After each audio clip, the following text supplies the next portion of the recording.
Chopra education YouTube channel पर मैं हर्षई चोपड़ा आपका हार्दिक स्वागत करता हूं। मेरे प्यारे बच्चों, जिसके लिए आप पूरी साल मेहनत कर रहे थे वो दिन अभी आ चुका है। यानी 4 मई 25 को नीट का एग्जाम है। और एग्जाम के दिन आपको क्या क्या प्रिकॉशन लेना है, क्या क्या सावधानी बरतनी है, क्या ध्यान रखना है ताकि आपका अच्छा स्कोर आ सके। तो इस वीडियो में हम इन पॉइंट्स के बारे में चर्चा करें। तो सबसे पहले आपको प्रॉपर रेस्ट करना है। आप 6 आवर्स की नींद लें ही लें। यानी कि 6 आवर्स की नींद तो आपको कम से कम लेनी है। आप रात को 10 बजे, 11 बजे, 12 बजे तक एटलीस्ट सो जाएं। और सुबह अगर लेट उठने की आदत है तो 6 बजे तक उठ सकते हैं। जल्दी उठने की आदत है तो अगर आप जल्दी सोते हैं तो जल्दी उठ सकते हैं, लेट सोते हैं तो लेट उठ सकते हैं। लेकिन ये ध्यान रखें कि आपको 6 घंटे की नींद बहुत ही जरूरी है इस एग्जाम के टाइम पर। तो इस हिसाब से रात को अपना शेड्यूल बना लें कि मेरे को इतने बजे सोना है और सुबह इतने बजे उठना है। इसके बाद दूसरी बात मेन चीज है कि आपको प्रॉपर डाइट लेनी है। जो आपको डिनर करना है वो डिनर एक फिक्स टाइम पर डिनर करना है और बिल्कुल हेल्दी डिनर करना है ताकि आपके किसी प्रकार की कोई प्रॉब्लम नहीं हो। जैसे कि मान लो अगर कुछ स्टूडेंट उल्टा पुल्टा खा लेते हैं, पेट दर्द हो जाता है, डिसेंट्री हो जाती है और प्रॉब्लम हो जाती है, तो ये सबसे बड़ा नुकसान हो सकता है। इसलिए आपने हेल्दी फूड खाना है, डिनर प्रॉपर लेना है, सुबह मॉर्निंग में ब्रेकफास्ट करना है और एग्जाम देने से पहले आपने लंच करके जाना है ताकि आपकी एनर्जी बनी रहे। लेकिन ये हेल्दी फूड आपको खाना जरूरी है। इसके बाद में आपने एग्जाम सेंटर पर कैसे पहुंचना है इसकी आप प्लानिंग पहले से कर लें। एग्जाम सेंटर आपका घर से या फिर आपके हॉस्टल से कितना दूर है, कितना उसमें टाइम लगेगा, कितने बजे घर से निकलना है, ये आप पूरी प्लानिंग करके चले। और ये प्लानिंग करके चलें कि आप समय पर एग्जाम सेंटर पर पहुंच जाएं। यानी मैं तो आपको बोलूंगा कि आप टाइम से पहले ही एग्जाम सेंटर पर पहुंच जाएं। एक अपना मैप तैयार कर लें माइंड में कि मेरे को इतने बजे यहां से चलना है, इतने बजे मैं एग्जाम सेंटर पर पहुंच जाऊंगा, ये ट्रांसपोर्ट लूंगा, खुद की गाड़ी से लाना जाना है या बस से जाना है, ट्रेन से जाना है। तो वो अपना अरेंजमेंट आप कर लें, एक मैप अपने माइंड में सेट कर लें कि मेरे को इस प्रकार से एग्जाम सेंटर पर पहुंचना है। समराइज करना है आपने चैप्टर वगैरह। यानी कि ये एक ऐसा टाइम होता है जिसमें स्टूडेंट को पन्ने पलटने होते हैं। पन्ने पलटने से आपको याद आ जाएगा कि इस जगह ये चैप्टर है, ये क्वेश्चन है, ये आंसर है, ये सारा का सारा। तो आप एक बार समराइज कर ले पूरा का पूरा कि आपको एक ऐसा बर्डन ना हो कि मैंने कुछ पढ़ा नहीं है। क्योंकि ये टाइम एक ऐसा होता है कि जब स्टूडेंट एग्जाम देने जाता है, कितना ही अच्छा स्टूडेंट हो, अच्छे मार्क्स गेन करने वाला स्टूडेंट हो या जिनके इतने अच्छे मार्क्स है, उन स्टूडेंट के साथ भी ऐसा हुआ है कि वो एग्जाम में जाने से पहले उनको ऐसा लगता है कि मेरे को तो कुछ भी नहीं आता है, लेकिन उनको सब कुछ आता है, पेपर अच्छा होता है। तो ये तो डरने की बात नहीं है। आप एक बार अपना पूरा का पूरा समराइज कर ले, उसमें ये टेंशन नहीं लें कि ये मैं भूल गया, ये हो गया। वहाँ एग्जाम सेंटर में जो आपने पढ़ा है, मेहनत की है, वो सब कुछ आपको याद आ जाएगा। तो ऐसा ना सोचें कि मेरे को कुछ भी नहीं आता है।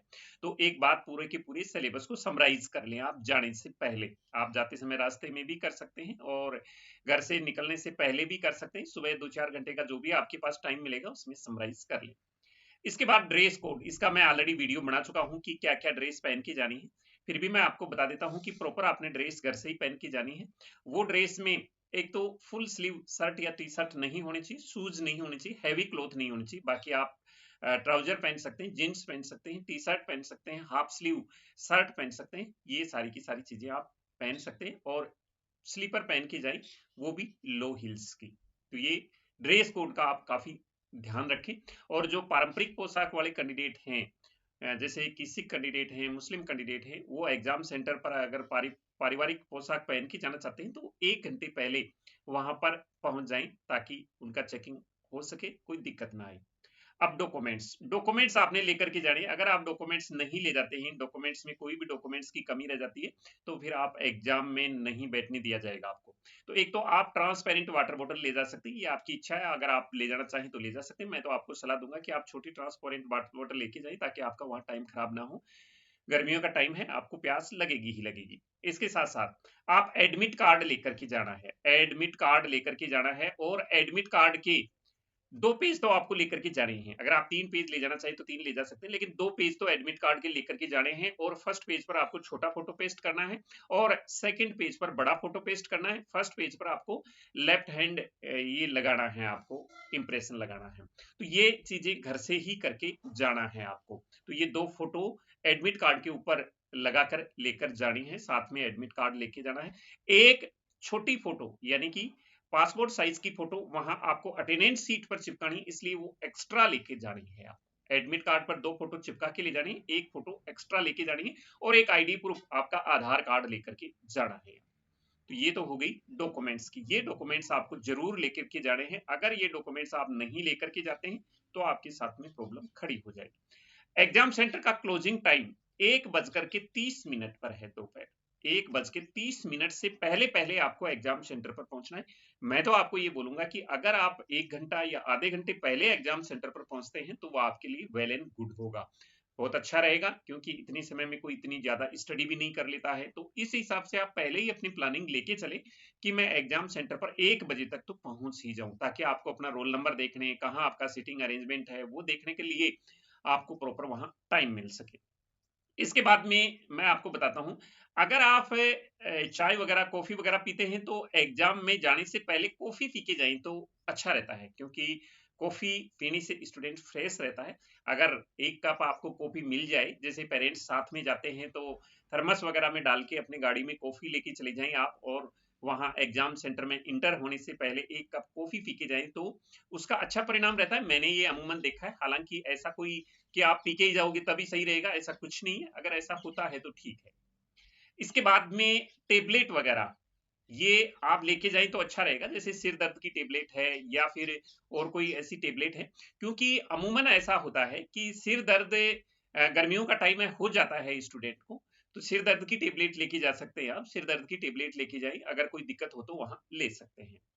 इसके बाद में आप जो भी सामान लेके जाएंगे, जैसे पैसे वगैरह हो गया, या पैसे तो ले जा सकते हैं, मोबाइल वगैरह हो गया, या फिर आपके पास और कोई सामान है तो आप अपने अरेंजमेंट पर रख करके जाएंगे। आपके साथ में अगर पेरेंट्स जा रहे हैं तो वो पेरेंट्स को दे दें, या फिर अगर पेरेंट्स नहीं जा रहे हैं तो वहां दुकान वगैरह होंगी, उन पर आप रख सकते हैं। तो ये अपने अरेंजमेंट पर ये रख के जाए मोबाइल वगैरह, क्योंकि आपको वहां प्रॉब्लम आ सकती है, इसलिए इसका सामान का अरेंजमेंट आप करके जाएं। नेक्स्ट बात यह है कि आपने टेंशन फ्री होके एग्जाम देना है। एग्जाम टेंशन फ्री होके देना है, क्योंकि अगर थोड़ी बहुत भी टेंशन हो गई तो आपका एग्जाम खराब हो जाएगा। जो होना है वो हो के रहेगा। आपने मेहनत की है, मेहनत का फल अच्छा ही मिलता है, आपको अच्छा ही फल मिलेगा। टेंशन हर एक को होती है, लेकिन आपने यही सोचना है कि मेरा जो पेपर है वो अच्छा ही होगा। आपने हमेशा पॉजिटिव सोचना है। इस टाइम में बिल्कुल आप नेगेटिव नहीं सोचना है, बिल्कुल पॉजिटिव सोचना है कि मेरे साथ जो भी होगा वो अच्छा ही होगा। तो ये इन सारी चीजों का आपने ध्यान रखे, एग्जाम सेंटर पर जाने से पहले इन चीजों को एक बार ध्यान में रखना है, अपना अरेंजमेंट कर लें एग्जाम सेंटर पर पहुंचने के लिए। बाकी मैं आपको बता दूं, आपका एग्जाम अच्छा जाएगा, ऐसी कोई दिक्कत वाली बात नहीं है। मैं ईश्वर से कामना करता हूं कि आपका बहुत ही अच्छा एग्जाम हो, ताकि आपको अच्छा मेडिकल कॉलेज मिल सके। तो ये इन चीजों का आपने ध्यान रखना है, इनके बारे में जो मैंने आपको बताया है इनका आपने ध्यान रखना है। अब बाकी जो और रहेंगी चीजें वो आपको मैं टाइम टू टाइम अपडेट करता रहूंगा, और मैं ईश्वर से फिर कामना करता हूं कि आपका पेपर बहुत ही अच्छा हो और आपका एग्जाम बहुत अच्छा जाए। तो मिलेंगे नई अपडेट के साथ, नए वीडियो में आपसे फिर से मुलाकात होगी। तब तक के लिए जय हिंद।